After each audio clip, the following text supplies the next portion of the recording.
nak. Siap. Beri salam. Assalamualaikum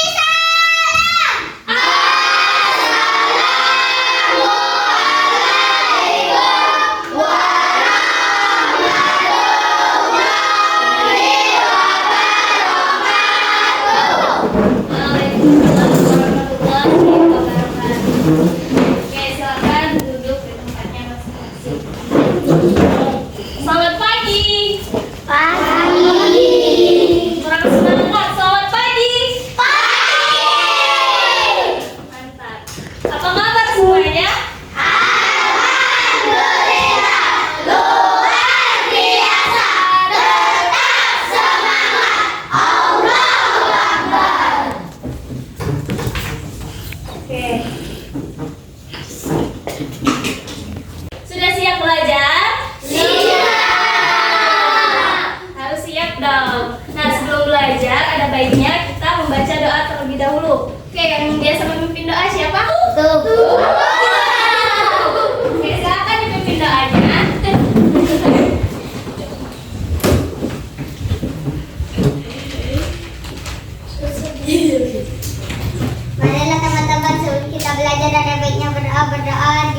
Garuda Pancasila, aku tak pendukungmu, patriot tongkat mesin, sedia berkorban untukmu, Pancasila dasar negara, rakyat adil makmur sentosa, Frida di bangsaku.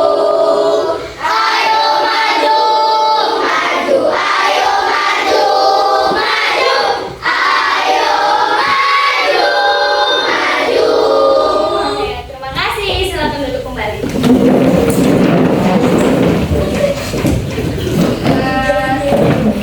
Dilihat bawah kursi dan meja belajarnya ada sampah atau tidak? Biar belajarnya nyaman, kalau bersih belajarnya jadi nyaman. Dekat dulu sama aku, jangan kasih gue. Kalau ada sampah silakan buang ke kelas.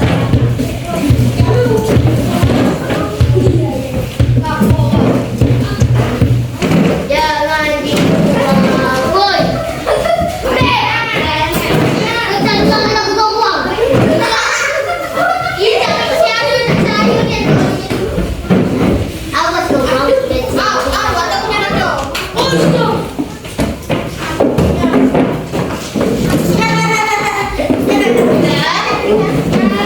Lain sudah?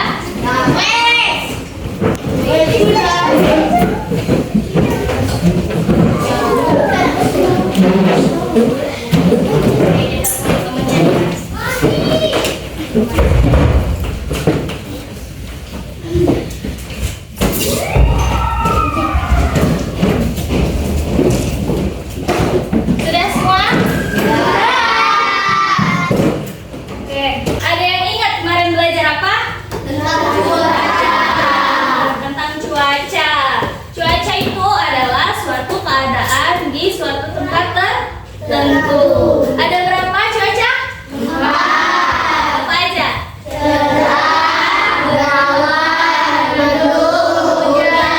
Oke, alhamdulillah masih ingat semua berarti ya. Nah, hari ini kita belajar buka bukunya masing-masing.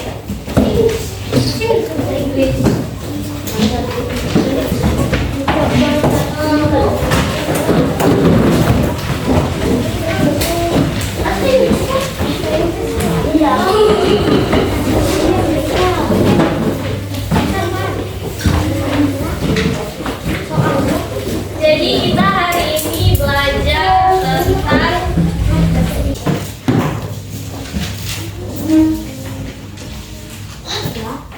hari ini tanggal berapa? Tanggal 31. Bulan Mei. bulan 5 bulan Mei tahun 2023.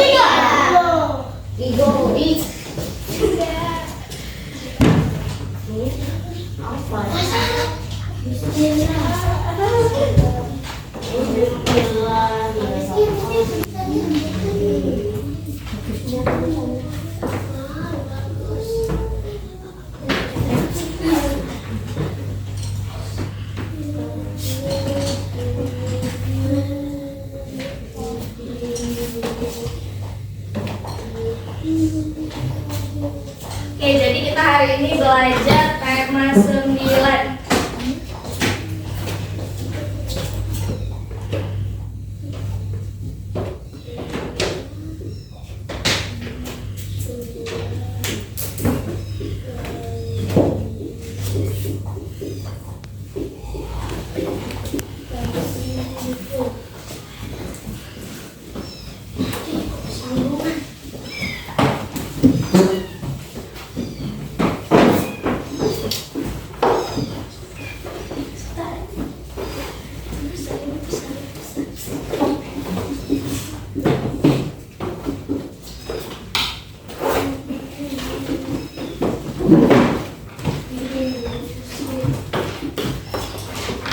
Oke, kita kita hari ini belajar tema 9 tentang kayanya negeriku, subtema 1 kekayaan sumber energi di Indonesia. Sudah dibuka semua bukunya?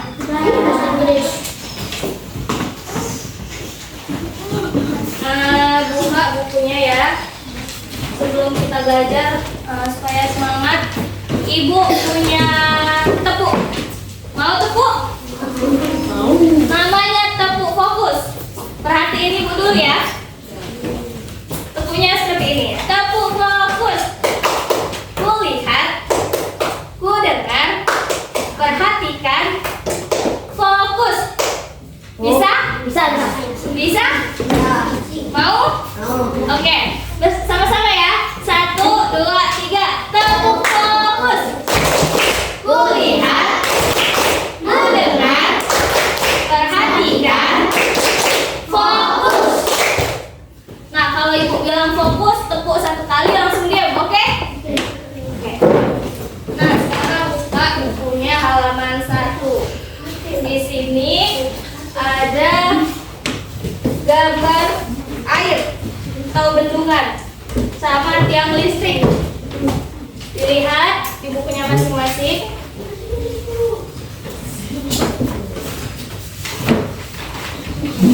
Nah, kira-kira dua gambar ini ada kaitannya atau tidak? Ada. Dua gambar ini ada kaitannya. Kenapa ada kaitannya? Mereka saling mengaitkan di mana air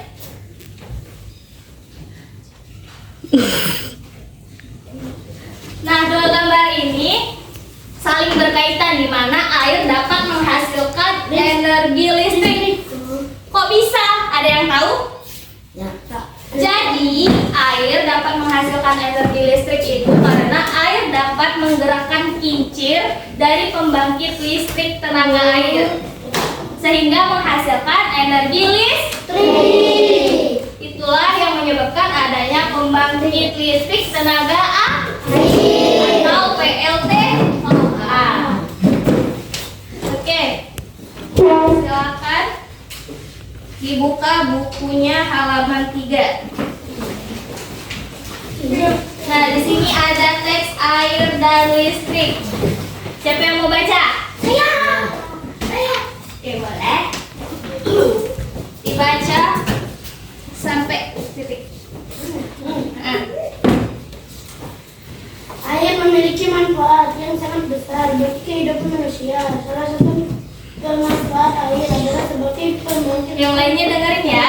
Air manfaat air sangat besar dan berpengaruh terhadap kehidupan manusia. Oleh sebab itu dalam pemanfaat air hendaknya diimbangi dengan kesadaran menjaga sumber air yang ada di bumi. Membuang-buang air merupakan perbuatan yang tidak bijak. Siapa lagi yang mau baca? Siapa lagi?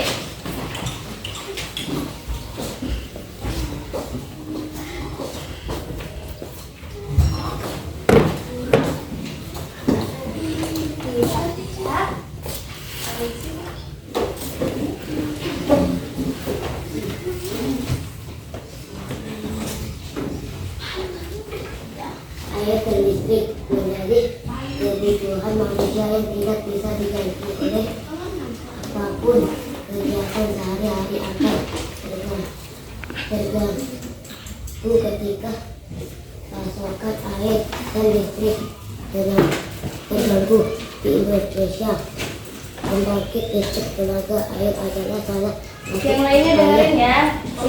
yang dapat dilakukan untuk memenuhi seluruh kebutuhan pasokan listrik bagi masyarakat. Pendeknya ketersediaan air menjadi salah satu alasan paling mendasarkan untuk membangun pembangkit listrik tenaga air di Indonesia. Oleh karena itu tidak mengherankan jika di Indonesia memiliki banyak waduk atau bendungan waduk atau bendungan merupakan salah satu rangkaian sistem dari pembangkit listrik tenaga air aliran air dari bendungan atau waduk, digunakan untuk menggerakkan turbin yang akan membangkitkan energi listrik.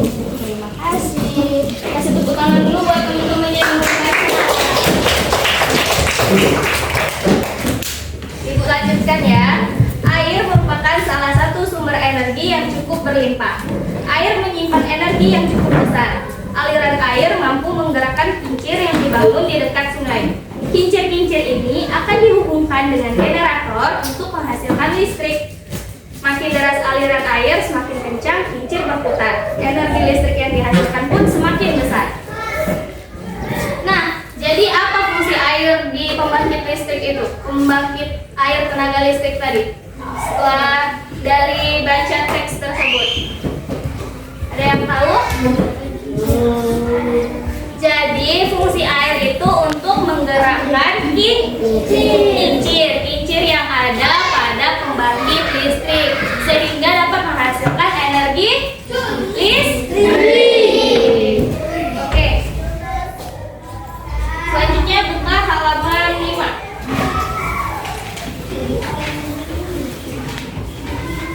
Nah, di sini Ibu sudah ada lembar isiannya. Oh ya, sebelumnya Ibu akan membagi kalian menjadi 3 kelompok. 3 kelompok.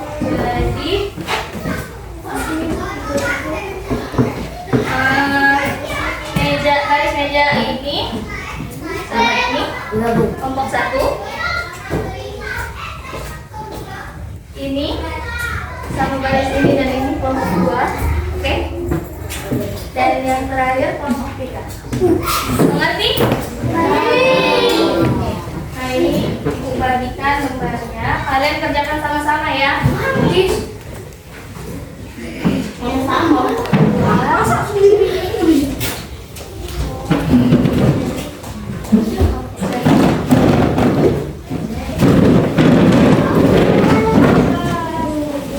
Boleh diskusi tapi jangan di atas kertasnya ditulis kelompok 1, kelompok 2, kelompok 3. Nah, itu tulis bareng-bareng.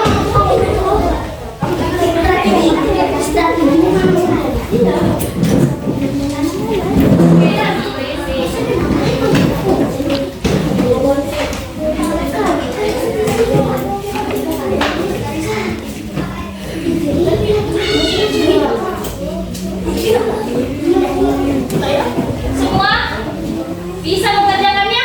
Bisa. Berarti bisa dikerjakan.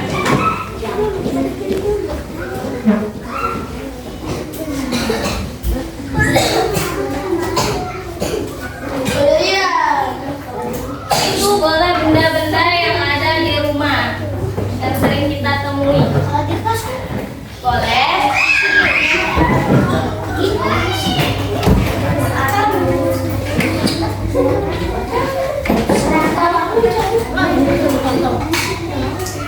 Ini ngapain ini?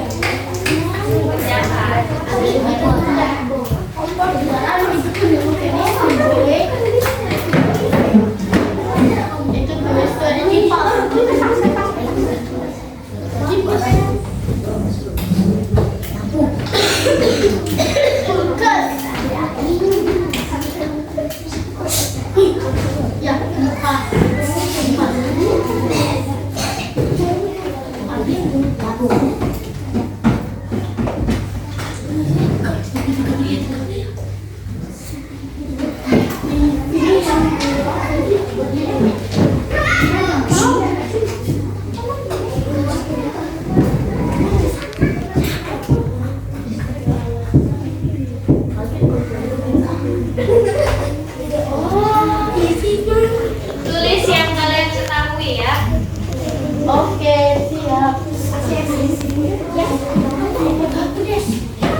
dan Hawa merupakan 4.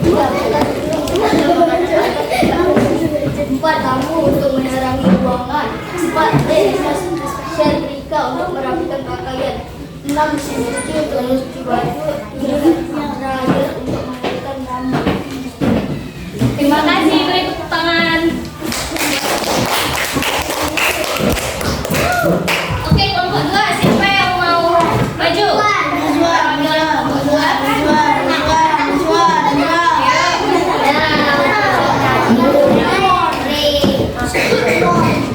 Suaranya dikuat.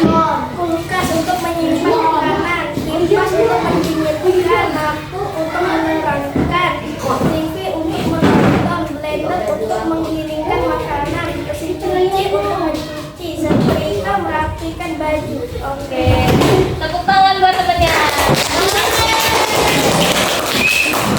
Oke, yang terakhir kelompok 3, siapa yang mau maju?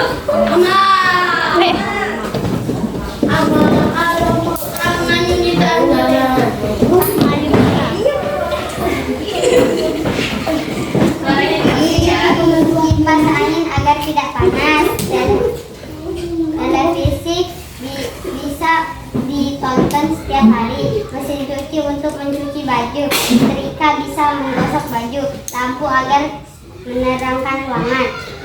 Kulkas bisa untuk menaruh sayuran.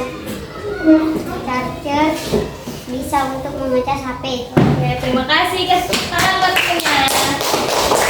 Oke, semua jawaban ini benar ya. Jadi barang-barang yang kalian tulis ini barang-barang yang sering kita temui. Contohnya kulkas, TV, setrika baju, lampu dan lain sebagainya. Oke, sampai sini paham energi listrik? Oke, tadi sudah diskusi dan sudah berani presentasi ke depan. Nah, biar lebih semangat, Ibu punya tepuk lagi nih. Mau tepuk lagi? Mau. Namanya tepuk 1, 2, 3, 4, 5. Ibu contohin dulu ya. Perhatiin Ibu. Tepuk 1, tepuk 2, tepuk 3, tepuk 4, tepuk 4, tepuk 4, tepuk 5, tepuk 5. Oke, kita coba ya. Bisa? Bisa.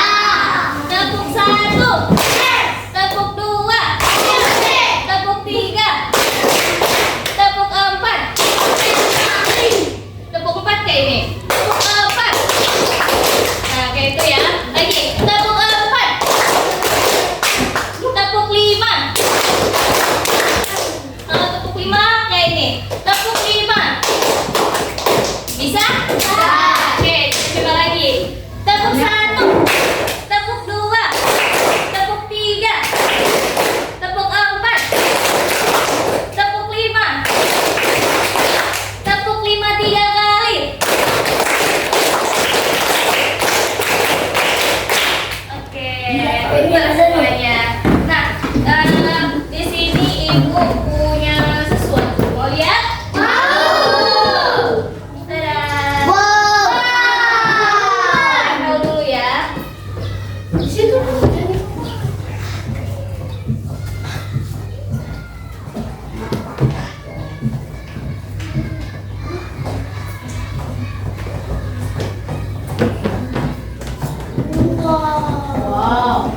Nah, ini peran peta pikiran. Nah, kita akan membahas tentang lingkungan. Tadi sudah membahas tentang sumber energi listrik. Nah, sumber energi listrik pastikan dibutuhkan oleh setiap manusia. Nah, setiap manusia akan membutuhkan energi listrik. Dan energi listrik itu berasal tadi dapat dihasilkan dari air. Air merupakan sumber alam. Nah, jadi kehidupan manusia itu tidak terpisahkan dari kehidupan alam. Nah, di alam juga ada apa aja di alam? makhluk hidup. Ada manusia, Hewan. tumbuhan. Nah, kita kan sering berinteraksi dengan manusia, hewan, dan juga tumbuhan.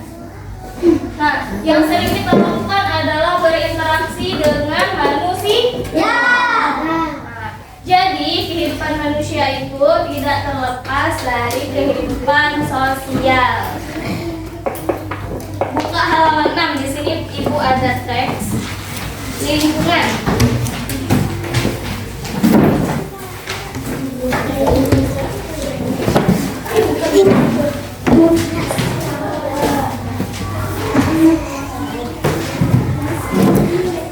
Nah, lingkungan.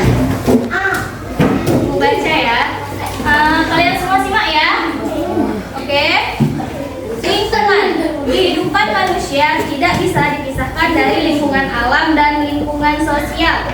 Lingkungan adalah segala sesuatu yang ada di sekitar manusia yang mempengaruhi kehidupan manusia. Berikut fungsi lingkungan bagi kehidupan. Yang pertama, lingkungan sebagai tempat mencari makan. Nelayan memperoleh nafkah dari laut. Petani memperoleh sumber penghidupannya dari lahan pertanian. Pengusaha memperoleh sumber kehidupan nafkah dari proses produksi, yaitu mengelola bahan-bahan dari lingkungannya. Yang kedua, lingkungan sebagai tempat bekerja. Setiap manusia melakukan berbagai aktivitas untuk mencari nafkah. Berbagai aktivitas tersebut menimbulkan terjalinnya interaksi sosial. Hal ini juga menunjukkan ketergantungan antara manusia dengan sesamanya. Melalui interaksi sosial manusia mampu mencapai kesejahteraan hidupnya. Dan yang ketiga, lingkungan sebagai tempat tinggal. Kalian tentu bisa membayangkan jika suasana lingkungan rumah kotor dan penuh dengan sampah yang bau, tambah lagi bising, penuh asap pabrik maupun kendaraan, air yang keruh, dan listrik yang padam. Tentu sangat tidak nyaman, bukan? Nah, jadi di sini kita membahas tentang lingkungan. Lingkungan itu selalu berkaitan dengan kehidupan manusia. Nah, manusia dan lingkungan, manusia dan juga lingkungan alam itu selalu berinteraksi. Jadi kehidupan manusia antara lingkungan alam dan lingkungan sosial itu tidak dapat terpisahkan. Nah, di sini kita akan membahas tentang fungsi lingkungan bagi kehidupan. Ada yang pertama tadi, lingkungan sebagai tempat mencari makan. Yang kedua, lingkungan sebagai tempat bekerja. Dan yang ketiga, lingkungan sebagai tempat tinggal. Nah, di sini Ibu punya selebaran buat diisi ya. Nah, kalian isi kelompok 1, lingkungan sebagai tempat mencari makan. Oke? Nah, kalian isi kelompok 2 tentang lingkungan sebagai tempat bekerja. Dan yang kelompok 3, lingkungan sebagai tempat tinggal. Nah, lingkungan cara isinya itu kalian misal kelompok 1, lingkungan sebagai tempat mencari makan. Itu misalnya contoh nelayan. Nah, nelayan kan mencari makan di laut. Dia akan mendapatkan ikan. Kalau untuk lingkungan sebagai tempat bekerja, misalnya guru mengajar di sekolah. Nah, yang kelompok 3, lingkungan sebagai tempat tinggal. Lingkungan sebagai tempat tinggal itu contohnya orang membangun rumah sebagai tempat tinggal. Oke,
mejanya langsung bereskan.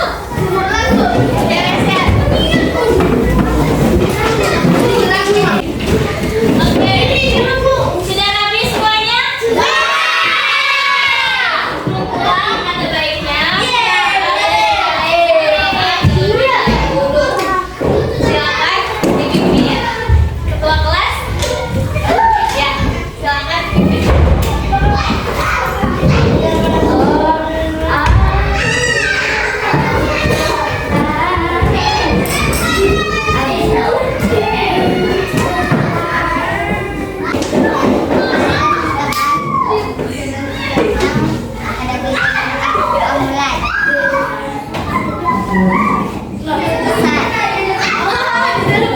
Oke.